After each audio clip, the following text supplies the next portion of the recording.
कई लोग कह देते हैं गुरुजी हम इतना भजन करते हैं, कीर्तन करते हैं, मंत्र जाप करते हैं, स्मरण करते हैं, उसके बाद भी सारा दुख हमारी जिंदगी में ही है, सारा कष्ट हमारे जीवन में ही है। देखिए, मान लो कोई व्यक्ति भगवान का भजन भी नहीं करता, कोई मंदिर में जाकर एक लोटा जल भी नहीं चढ़ाता, कोई नाम जाप भी नहीं करता,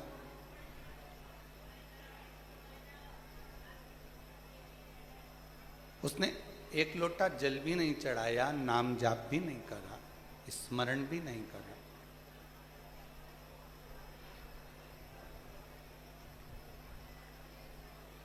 उसके बाद भी वो बड़ा सुखी है, उसको कोई कष्ट ही नहीं, वो बड़ा आनंद में। और जो रोज भगवान के मंदिर भी जा रहा है, भजन भी कर रहा है, स्मरण भी कर रहा है, कीर्तन भी कर रहा है, नाम जाप भी कर रहा है, उसके बाद भी उसकी जिंदगी में तकलीफें पीछा नहीं छोड़ रही।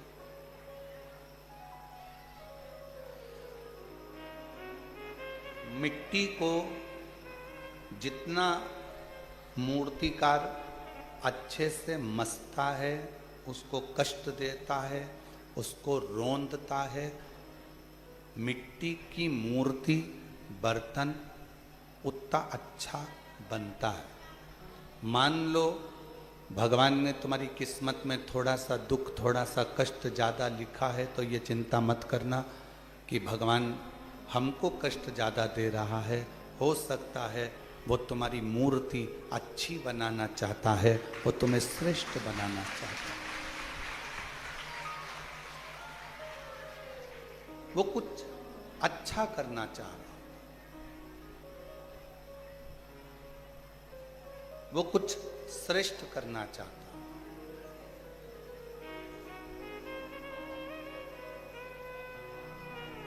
मन में ये भ्रम कभी उत्पन्न ना करें कि हम भजन करते हैं, हम कीर्तन करते हैं, हम मंत्र जाप करते हैं, हम नाम जाप करते, हम स्मरण करते और दुख हमारे ऊपर ही आता है।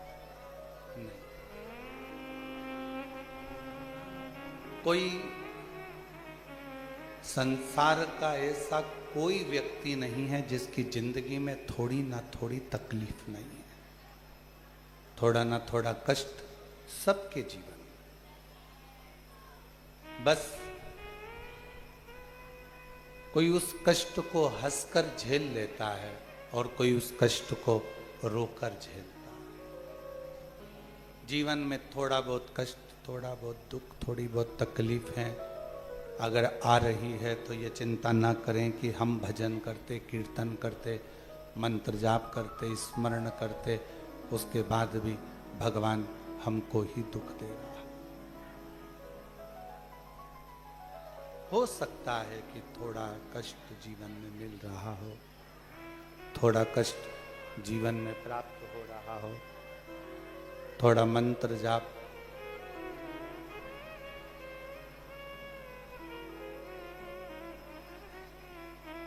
होने दो। फिर कोई कहे कि गुरुजी वो हमारे पड़ोसी हैं, हमारे रिश्तेदार हैं, कभी भगवान का भजन नहीं करते, कीर्तन नहीं करते, मंत्र जाप नहीं करते, स्मरण नहीं करते।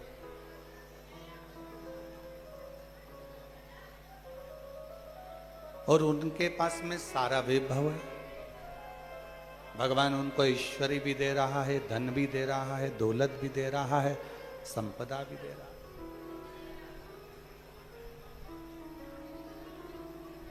हो सकता है उसका पूर्व का कोई प्रारब्ध हो,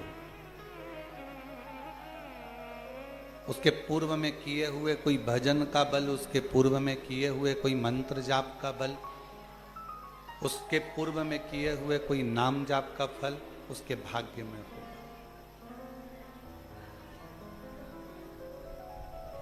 और हमें जो मिल रहा है वो भी हमारे पूर्व के प्रारब्ध का है। थोड़ा दुख ज्यादा मिल गया, थोड़ा कष्ट ज्यादा मिल गया, थोड़ी तकलीफें ज्यादा मिल गई, कोई बात नहीं। शंकर भगवान राम जी का जन्म हुआ था तो सबसे पहले भगवान शंकर दर्शन करने गए थे। कौशल्या जी की गोद में से शंकर जी ने राम जी को हाथ में लेकर दर्शन किया था। क्या शंकर भगवान को राम जी का भाग्य नहीं मालूम था? बोलो जरा जम के। त्रिकालदर्शी है वो, उसको मालूम था, मेरे शिव जी को सब मालूम था कि राम जी की जिंदगी में 14 वर्ष का वनवास होगा, ये कष्ट आएगा, ये तकलीफ आएगी, ये सब होगा। पर राम जी ने उनका भाग्य देखकर बताया कि तुम्हारी जिंदगी में ये दुख आएगा? नहीं। कृष्ण भगवान का जन्म हुआ तो सबसे पहले दर्शन करने भगवान शंकर गोकुल में गए, और उस भजन को आप लोग भी गाते हो, श्री कृष्ण का दर्शन करने चले सदाशिव गोकुल।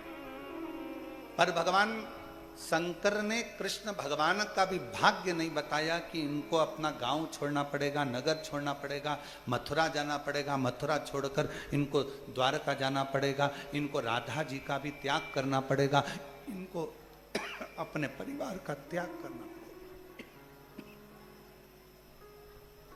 भाग्य नहीं। मेरे शिव किसी का भाग्य नहीं बताते, पर मेरे शिव दुनिया के लोगों का भाग्य बताते नहीं है, पर भाग्य बना जरूर देते हैं। भाग्य बनाया, राम जी ने जल चढ़ाया, रामेश्वर धाम की स्थापना करी, लंका पर विजय प्राप्त करा।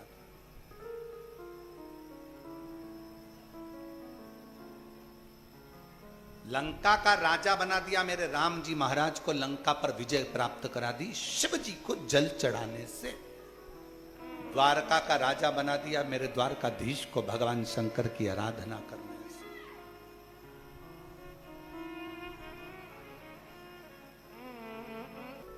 क्यों दुनिया के लोग अपना घर छोड़कर शिवपुराण की कथा में, नगर के लोग जिस गांव में, जिस नगर में, जिस क्षेत्र में कथा होती है उसके 400-500 किलोमीटर के एरिया से लोग शिवपुराण की कथा में जाते हैं। उनको मालूम है कि हम अलग से अश्वमेध यज्ञ नहीं कर सकते, हम अलग से सोम यज्ञ नहीं कर सकते, हम अलग से विष्णु यज्ञ नहीं कर सकते, हम अलग से रुद्र यज्ञ नहीं कर सकते, हम अलग से सारे तीर्थ नहीं कर सकते। तो अपने नगर के पास में अगर शिव महापुराण की कथा हो, वहां पंडाल में जाकर अगर हम कथा का रसतत्व ग्रहण कर लेते हैं तो सारे यज्ञ का फल हमें प्राप्त हो जाए। इसीलिए दुनिया वालों के इतने दुख कथा को सुनकर, जहां शिव पुराण होती है वहां की मिट्टी को अपने शरीर पर लगाकर दुनिया के लोगों के दुख मिट जाते हैं, क्योंकि सारे यज्ञों का फल वहां प्राप्त हो। कि सारे तीर्थ धाम आपके चरणों में, हे भोलेनाथ प्रणाम आपके चरणों में। फिर हमारा निमंत्रण है आप सबको 6 अगस्त को प्रदोष के दिन की कावड़ सुबह 9 बजे आप और हम सीहोर से सीवन नदी से लेकर चलें। 11 किलोमीटर पैदल चलते चलते कुबेरेश्वर बाबा को चढ़ाएं और अपने मन की कामना कर कर शिव तक लग जाएगा। लोगों की कावड़ यात्राएं प्रारंभ हो जाती हैं, शिव भक्त आते हैं, जल भरते हैं, चढ़ाते हैं शिव तक।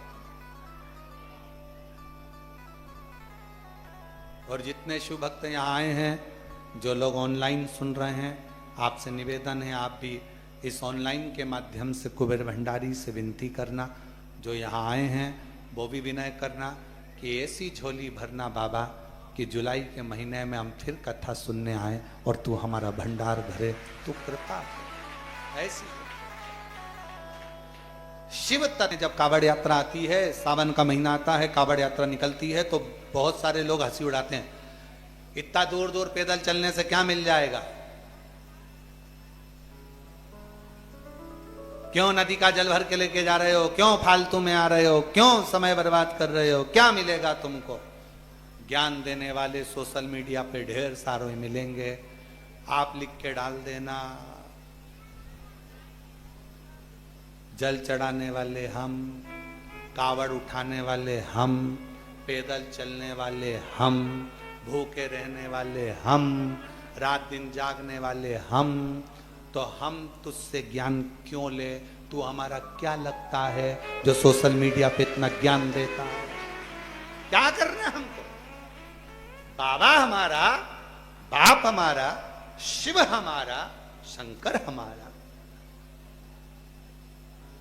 हम नहीं सुनते, हम नहीं सुनते। शिव के मंत्र का जाप करने पर यही बल प्राप्त होता है।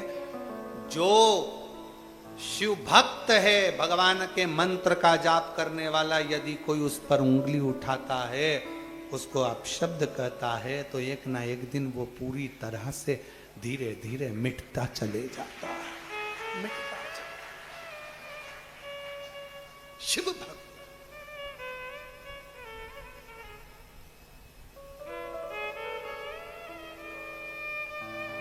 इसलिए निवेदन आप सबसे, बन सके शंकर की कथा सुनो, बन सके शिव कथा तुम्हारे नजदीक में हो तो सेवा करो।